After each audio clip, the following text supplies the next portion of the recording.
Halo teman-teman yang terkasih, selamat jumpa kembali dengan tayangan saya ini.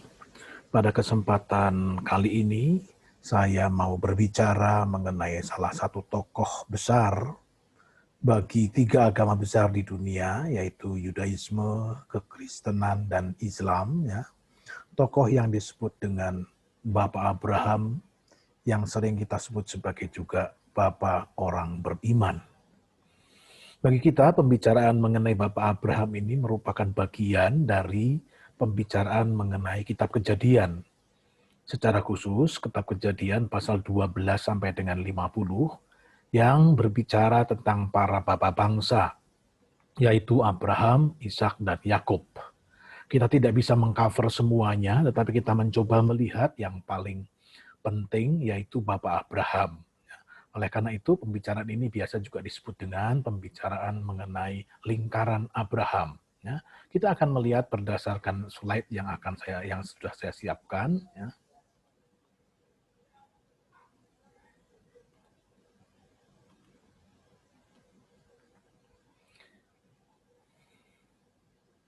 Ya, konteksnya setelah kejadian bab 1 sampai 11 yang kita sebut sebagai kisah awal mula, maka yang muncul pertama kali sebagai tokoh konkret adalah Abraham. Yang tadi saya sebut sebagai tokoh besar untuk tiga agama besar. Nah, kisahnya ini sebetulnya terdapat di dalam rangkaian Kitab Kejadian pasal 12 sampai dengan 25 yang saya sebut sebagai slide. Mengapa saya sebut sebagai slide? Karena apa? Karena ceritanya itu adalah cerita yang terpotong-potong, tidak ada sambungannya antara episode yang satu dengan episode yang lain. Sebuah cerita yang lepas-lepas. Oleh karena itu saya sebut sebagai slide. Ya. Nah, pada kesempatan ini kita akan mencoba membaca beberapa kisah Abraham secara sinkronis. Tentu saja perkembangan diakronis, perkembangan yang berkaitan dengan sejarah, itu nanti akan kita perhatikan juga, tetapi itu adalah sekunder. Yang pertama-tama kita akan mau mencoba adalah membaca secara sinkronis.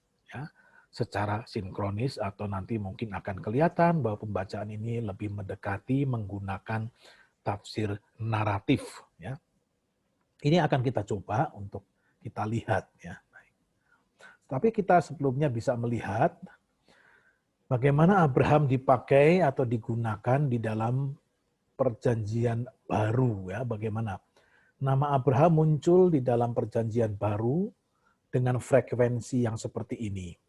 Di dalam Injil Matius muncul nama Abraham 6 kali, Markus hanya 1 kali, Lukas 15 kali, dan perhatikan bahwa 6 kali ada di dalam Lukas 16. Yohanes 9 kali, dan itu semua ada dalam Yohanes pasal 8. Ya. Itu gambarannya yang menunjukkan bagaimana tokoh Abraham ini memang sebuah gambaran yang begitu berpengaruh dalam kekristenan. Sehingga di dalam perjanjian baru pun kita menemukan tokoh Abraham ini relatif cukup banyak, khususnya di dalam beberapa perikopa, ya, beberapa surat Roma jelas ini surat Roma 11 kali muncul dan 9 kali di dalam Roma pasal 4. Kemudian ditambah dengan Roma pasal 9 ayat 7 dan 11 ayat 1. Demikian juga dalam surat Galatia muncul 9 kali dan 8 kali ada di dalam Galatia pasal 3. Yang satu dalam 4:22. Nah, gambaran ini seperti tentu saja memberikan gambaran bagaimana pentingnya tokoh Abraham bagi iman Kristiani. Seperti apa pentingnya, itu nanti bisa kita laksanakan, bisa kita lihat kalau kita mencoba mengamati teks-teks secara lebih detail. Tetapi kita tidak akan membuatnya di sini. Saya hanya mau menunjukkan bagaimana satu teks dalam kitab Kejadian pasal 15 ayat 6 ini ya, ini berpengaruh muncul berulang kali dengan kata-kata yang persis di dalam perjanjian baru ya. Lalu percayalah Abraham kepada Tuhan, maka Tuhan memperhitungkan hal ini kepadanya sebagai kebenaran. Dan kita lihat dalam kitab surat Galatia, surat Roma, surat Yakobus ini muncul frase yang sama, kalimat yang sama. Tuhan memperhitungkan hal itu kepadanya sebagai kebenaran. Apa yang diperhitungkan sebagai kebenaran? Abraham yang percaya ini. Oleh karena itu, dari sinilah bisa kita lihat mengapa Abraham disebut sebagai bapa orang beriman atau orang yang percaya. Karena itulah, kepercayaan Abraham itulah yang membuat dia diperhitungkan oleh Allah sebagai kebenaran. Baik, kita akan masuk untuk melihat beberapa teks di dalam kitab Kejadian ya. Sebetulnya kalau kita perhatikan ada 19 episode tentang Abraham. Diceritakan dalam kitab Kejadian, beberapa cerita tumpang tindih dengan kisah Ishak dan beberapa cerita tumpang tindih dalam arti berulang-ulang ya. Maka silahkan Anda membaca dalam Alkitab saudara-saudara ya. Secara khusus silahkan dilihat itu, teks itu. Kejadian bab 11, 12, 12, 10 sampai 20, 15, 16, 18 dan Kejadian 22. Silahkan saudara-saudara membaca. Saya sebetulnya sudah memberikan kurang lebih tafsir yang lengkap di dalam catatan yang saya berikan. Maka tayangan ini, video ini hanya untuk sedikit meng-highlight, menunjukkan beberapa hal yang penting saja. Tetapi detil-detilnya, saudara-saudara saya persilahkan untuk melihat dan membaca secara teliti. Seperti biasa, bahan yang saya berikan ini adalah untuk membantu saudara-saudara membaca teksnya. Ya. Maka video ini mesti ditonton bersama-sama dengan membaca teks atau sesudah membaca teks itu. Ya. Nah baik, kita akan melihat yang pertama-tama perlu diperhatikan adalah justru kitab Kejadian bab 11 ayat 27 sampai 32. Ini saya sebut sebagai eksposisi dari kisah Abraham. Eksposisi itu apa? Ya, di dalam analisis naratif kita tahu bahwa eksposisi adalah pemaparan informasi-informasi penting yang diperlukan kalau kita nanti membaca seluruh kisah. Ya. Biasanya diletakkan pada bagian awal, tetapi sebetulnya bisa dibuat di mana-mana. Ya. Nah, saya melihat bahwa dalam seluruh kisah lingkaran Abraham ini, Kitab Kejadian bab 11 ayat 27 sampai 32 sebetulnya adalah sebuah eksposisi. Di sini dikatakan di dalam teks kita dikatakan bahwa 11:27 sampai dengan 32 itu adalah daftar keturunan Terah. Lalu teksnya seperti ini ya. Kita bisa membacanya. Beberapa hal yang saya kira perlu kita perhatikan, baik kalau kita perhatikan adalah kalau eksposisi ini mau memberikan informasi yang penting untuk bisa mengikuti cerita, maka coba diperhatikan, silahkan sekarang. Siapa tokoh yang muncul dan bermain di sini? Kita tahu ada Terah, ada Abraham, ada Nahor, ada Haran, ada Lot, ya, ada Sarai. Nah, ini tokoh-tokoh yang nanti akan bermain. Apa yang terjadi di sini? Ya, kita perhatikan pada ayat 31 dikatakan seperti ini. Ya, atau mulai dengan 29 ya, 29. Abram dan Nahor kedua-duanya kawin. Nama istri Abram ialah Sarai, dan nama istri Nahor ialah Milka, anak Haran, ayah Milka dan Yiska. Sarai itu mandul, tidak mempunyai anak. Nah, ini informasi ini kalau kita membaca di sini mungkin masih belum punya bunyi apa-apa, belum punya gema apa-apa. Tetapi kalau kita nanti masuk ke dalam bab berikutnya, lalu kita tahu bahwa ini rupanya akan memegang peran penting dalam keseluruhan naratif. Ya. 31. Lalu Terah membawa Abraham anaknya serta cucunya Lot, yaitu anak Haran dan Sarai menantunya, istri Abraham anaknya. Ia berangkat bersama-sama dengan mereka dari Ur Kasdim untuk pergi ke tanah Kanaan. Lalu sampailah mereka ke Haran dan menetap di sana. Rutenya apa? Kita lihat mereka berangkat dari Ur Kasdim untuk berangkat ke tanah Kanaan, lalu sampailah mereka ke Haran dan menetap di sana. Silahkan untuk saudara-saudara bisa melihat map atau peta yang ada di belakang halaman belakang kitab suci. Tetapi kalau kita melihat ya bisa seperti ini. Ya. Ini adalah Ur Kasdim, di sebelah sini adalah Ur Kasdim, ya. Kemudian Kanaan adalah di sebelah sini, di sebelah barat. Tetapi ternyata mereka dikatakan bahwa mereka sampai di Haran. Haran itu adalah tempat di utara. Kita bisa melihat bahwa mereka itu berjalan ke arah barat dulu, kemudian ke arah barat, kemudian baru turun ke arah selatan begini. Ya, mengapa demikian? Karena memang situasinya secara geografis kita bisa melihat bahwa perjalanan dari Ur sampai Haran itu sebetulnya perjalanan menyusur Sungai Efrat, dan itu dimungkinkan akan jauh lebih mudah. Ya. Tetapi kalau seandainya mereka mau menyeberang padang gurun dari Ur langsung Kanaan, itu saya kira sesuatu yang hampir mustahil dan berbahaya sekali. Ya, ini konteks cerita yang pertama kali yang sebagai eksposisi yang digambarkan kepada kita, ya. Bagaimana Terah itu mau membawa keluarganya berpindah dari Ur, sebetulnya mau sampai Kanaan, tetapi kemudian dikatakan berhenti di Haran, dan mereka tinggal di sana. Ya, mereka tinggal di sana, dan Terah kemudian mati di Haran. Perjalanan ke Kanaan rupa-rupanya masih ditunda atau tertunda karena nampak-nampaknya juga Abraham tidak melanjutkan perjalanannya. Ya, mereka tinggal di Haran. Nah, inilah dalam konteks inilah kita melihat dalam konteks ini cerita mengenai bagian berikutnya, yaitu Kitab Kejadian pasal 12 ayat 1 sampai 9. Ya, 12 ayat 1-9 yang mulai membuka kisah meninggalkan kisah awal mula Kejadian 1 sampai 11, mulai dengan Kejadian 12, ini praktis orang yang sebetulnya diajak memasuki sejarah konkret. Israel, Abraham, Ur, Kanaan, Mesopotamia itu adalah konkret, bisa dilihat. Dengan demikian orang mulai masuk ke dalam sejarah yang konkret dibandingkan Kejadian 1 sampai 11. Apa yang terjadi dalam Kejadian 12, 1 sampai 9 ini? Kita lihat teksnya. Ya.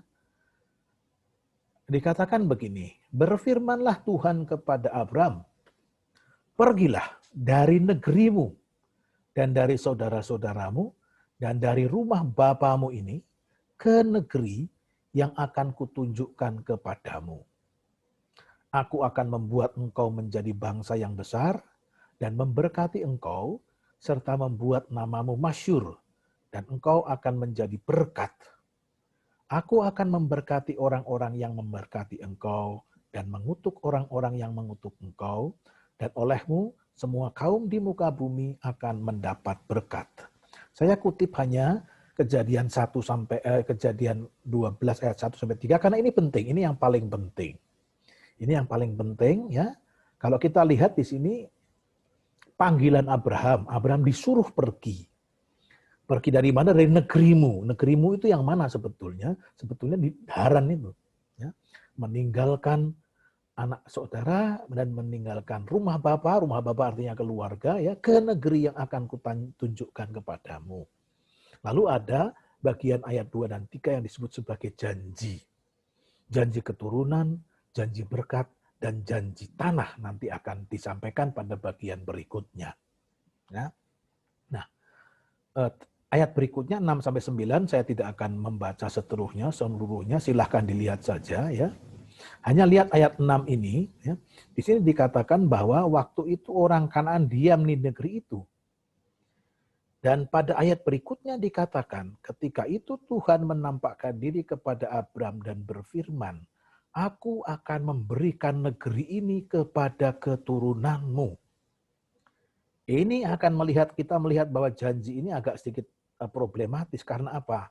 Aku akan memberikan negeri ini kepada keturunanmu. Tadi pada bab 11 dikatakan bahwa Sarai istri Abraham itu mandul.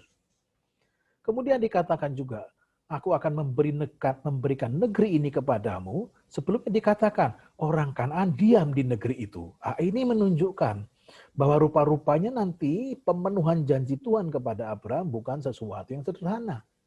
Keturunan istrinya mandul, tanah itu rupa-rupanya sudah didiami oleh orang-orang Kanaan. Ya, maka pemenuhan baik janji tanah maupun janji keturunan ini nampaknya akan problematis juga. Dan kita akan melihat nanti kalau kita membaca seluruh Pentatekh, maka persis disitulah masalahnya. Bagaimana perjuangan Abraham dan keturunannya untuk mendapatkan janji Tuhan itu. Nah, saya mau kembali untuk beberapa catatan, silahkan dilihat saja di sini ya. Perhatikan, ada perintah untuk pergi, dan kita lihat di sini, lalu pergilah Abraham. Pada ayat sebelumnya, berfirmanlah Tuhan kepada Abraham, pergilah. Lalu pada ayat 4 dikatakan, lalu pergilah Abraham seperti yang difirmankan Tuhan kepadanya. Ya. Ini penting untuk diperhatikan dalam sebuah narasi. Kita selalu harus awas kalau ada perintah pergi, ada suatu perintah, kita cari di mana perintah itu dilaksanakan. Kalau ada janji, di mana janji itu dipenuhi. Kalau ada apalagi, kalau ada persoalan, di mana persoalan itu dipecahkan. Ini adalah pola yang mesti kita perhatikan dalam sebuah analisis teks ya. Nah, tadi sudah saya singgung ya, ada janji ayat 3 dan ayat 3 dan ayat 2 sebetulnya. Ayat 6, 7 ya. Ini maaf salah tulis ya. Tapi di sini ada masalah, tadi sudah saya singgung ya. Nah, janji ini bagi banyak orang ya, bagi banyak orang menjadi sebuah kunci. Ya. Saya menggunakan istilah ini naratif program yang akan dijabarkan dalam seluruh Pentatekh atau justru juga perjanjian lama. Naratif program adalah apa? Ya ini boleh dikatakan sebagai program narasi, ya, sebuah pernyataan yang kemudian nanti akan dijabarkan dalam seluruh kisah atau seluruh rangkaian kisahnya ya. Di sini ada janji mengenai tanah dan janji mengenai itu keturunan. Nah, seluruh Pentatekh atau bahkan perjanjian lama itu sebetulnya adalah sebuah penjabaran atas janji itu. Bagaimana janji ini akhirnya sampai pada pemenuhannya. Mohon diperhatikan kalau kita mau membuat sebuah analisis naratif.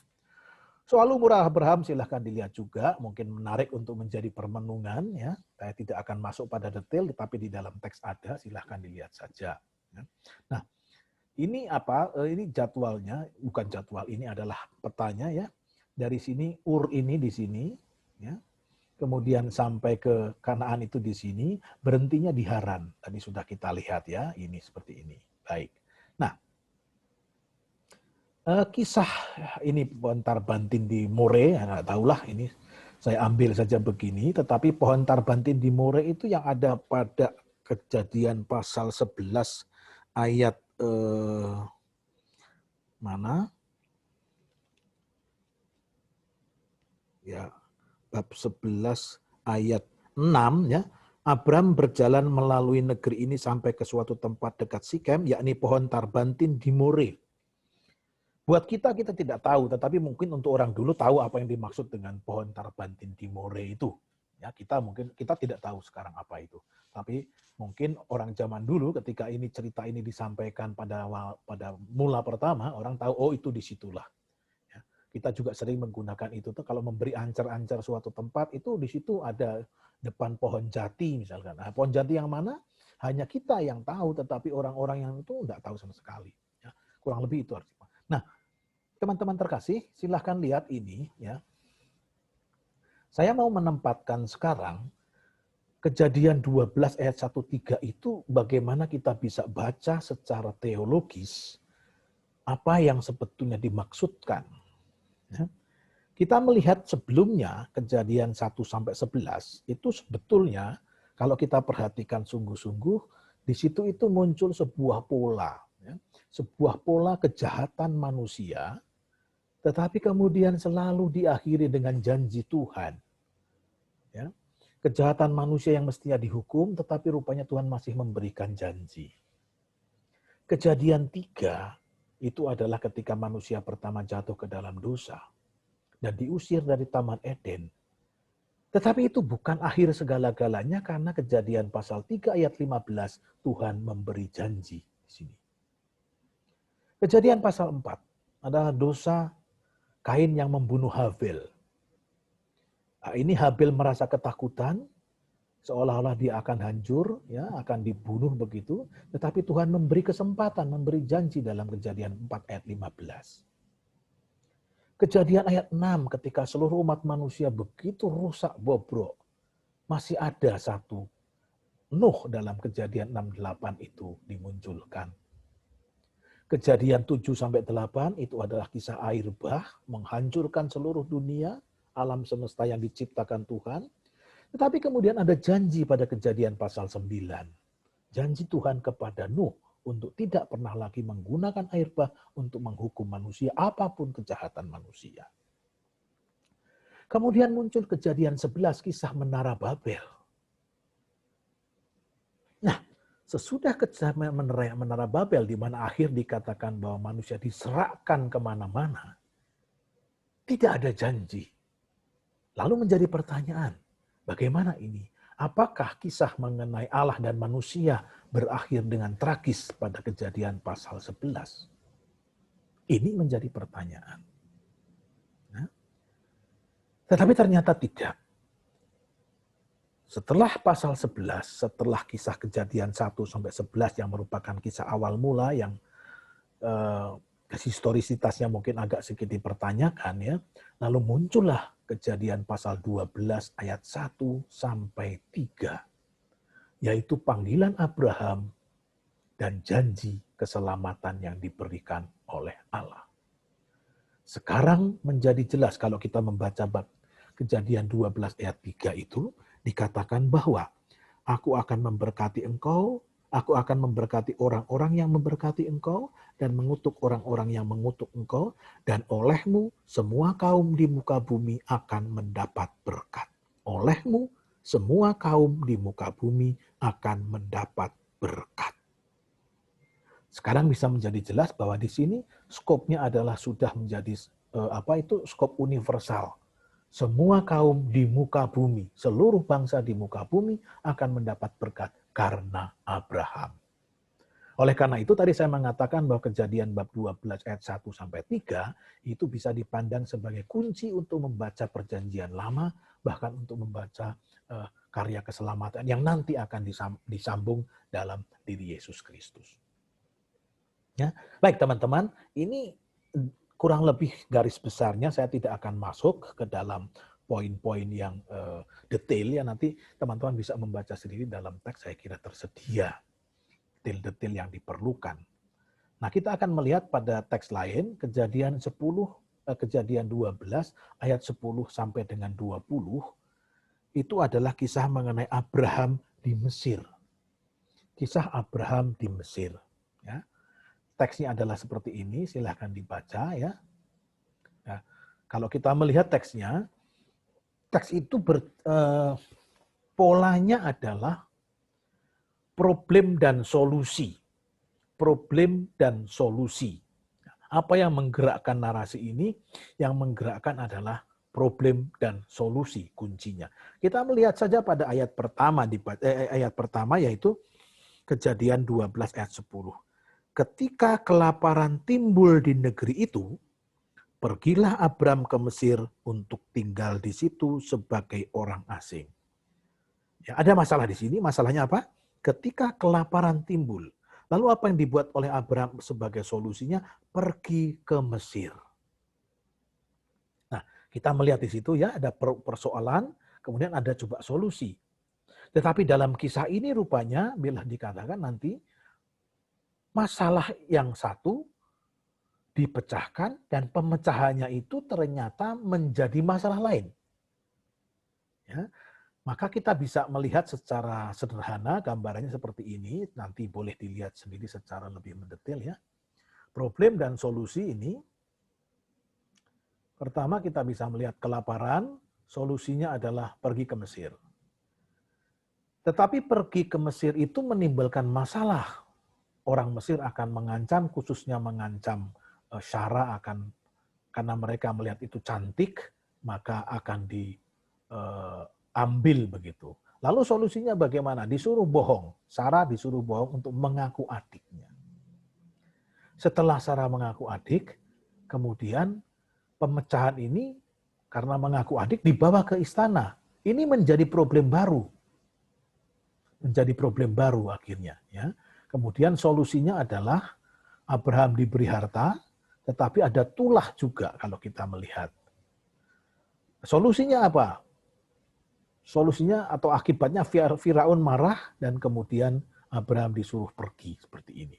Ya, ini adalah usaha bagaimana kita mencoba membaca teks dengan sebuah kerangka tertentu, yaitu melihat problem dan solusinya. Ya, ada problem, ada solusi, seperti itu. Ya. Nah, silahkan melihat secara mendetail, menikmati kisahnya, ya menikmati apa yang terjadi di sini, apa yang terjadi pada Abraham, dan kita bisa bertanya, kalau kisah seperti ini, itu Abraham macam apa sebetulnya yang ditampilkan? Ya, Abraham macam apa sebetulnya yang ditampilkan? Ini menarik mungkin, bisa menjadi sebuah permenungan kita. Ya, kita melihat satu teks lagi, bab 15 ayat 1-6, teksnya seperti ini ya. Kemudian datanglah firman Tuhan kepada Abram dalam suatu penglihatan. Janganlah takut Abram, akulah perisaimu, upahmu akan sangat besar. Lalu Abram menjawab, ya Tuhan Allah, apakah yang akan engkau berikan kepadaku? Karena aku akan meninggal dengan tidak mempunyai anak, dan yang akan mewarisi rumahku ialah Eliezer orang Damsyik itu. Engkau tidak memberikan kepadaku keturunan sehingga hambaku nanti menjadi ahli warisku. Lihat konteksnya adalah janji tadi ya, janji bahwa Abraham akan menerima keturunan, tetapi tidak pernah atau belum terjadi juga. Sampai pada titik ini Abraham mulai putus asa dan bertanya, apa betul? Karena mungkin saya akan mati, tidak punya anak, dan yang mewarisi adalah Eliezer orang Damsyik itu, ya, hambanya. Tetapi dikatakan sekali lagi Tuhan mengatakan, firman Tuhan datang kepadanya, orang ini tidak akan menjadi ahli warismu, melainkan anak kandungmu dialah yang akan menjadi ahli warismu. Ya, janji diulang lagi. Kita bisa merasakan di sini bagaimana Abraham itu berjuang untuk berhadapan dengan janji Tuhan ini. Ya, ada keraguan-raguan dan seterusnya dan seterusnya. Ya, ini satu. Saya tidak ini 15 kejadian 15 saya coba untuk menguraikan juga di dalam LMS, dalam teks, tetapi silahkan dilihat, saya tidak akan menerangkannya sekarang ya. Kita melihat 16. Adapun Sarai istri Abraham itu tidak beranak, sudah kita tahu ya, dan ia mempunyai seorang hamba perempuan orang Mesir, Hagar namanya. Berkatalah Sarai kepada Abraham, engkau tahu Tuhan tidak memberi aku melahirkan anak. Karena itu baiklah hampiri hambaku, mungkin oleh dialah aku dapat memperoleh seorang anak. Ya, ini. Dan Abraham mendengarkan perkataan Sarai ini. Apa yang terjadi di sini? Sekali lagi, sekarang giliran Sarai yang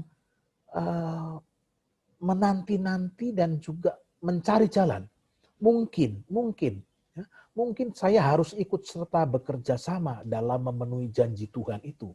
Janji Tuhan itu bukan saya menantikan secara pasif, tetapi mungkin saya harus bekerja sama. Dan bekerja samanya itu yang dia pilih adalah mungkin saya bisa mendapatkan anak secara legal kalau Hagar, hamba saya ini, punya anak dari Abraham. Dan ini yang ditawarkan. Ini yang dicoba dibuat. Ya. Dan kita tahu apakah ini yang disetujui oleh Tuhan. Tuhan tetap tidak setuju. Bukan. Ya. Nah, ini. Ya. Demikian teman-teman terkasih, begitu terus dalam kisah Abraham dan Sarah sudah janji sampai dengan lahirnya Ishak, itu sebetulnya adalah kisah pergulatan Abraham dengan janji Tuhan yang dirasa masih terlalu jauh. Ya. Tetapi kita tahu Abraham itu tetap beriman, meski hampir impossible, ya, dan hampir tanpa batas, sudah nunggu 25 tahun.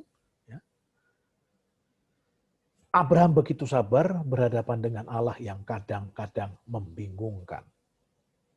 Dan nanti pada bagian akhir Kejadian 22, kisah mengenai pengorbanan Ishak, kita tahu bahwa akhirnya Abraham betul-betul menjadi tidak paham siapa Allah sebetulnya karena anak yang dijanjikan, yang ditunggu selama 25 tahun diminta untuk dikorbankan. Beriman kepada Tuhan itu tidak selalu mudah. Ada perjuangan yang luar biasa dan ini dicontohkan oleh Abraham. Maka kalau Abraham itu dikatakan sebagai bapak orang beriman, bukan karena dia beriman begitu teguh dan tidak tergoncang dan seterusnya, tapi dia beriman secara penuh perjuangan. Kadang-kadang ada ups, kadang-kadang ada down. Itulah perjuangan dalam beriman. Para saudara yang terkasih, ini beberapa contoh yang bisa saya sampaikan berkaitan dengan kisah Abraham. Ya, silahkan dilihat teksnya. Saya hanya memberikan ini sebagai catatan, sebagai tayangan ini mudah-mudahan memberikan gambaran bisa membantu saudara-saudara untuk membaca dan menikmati kisah Abraham. Sampai di sini dulu. Terima kasih. Sampai jumpa dalam pertemuan di kelas.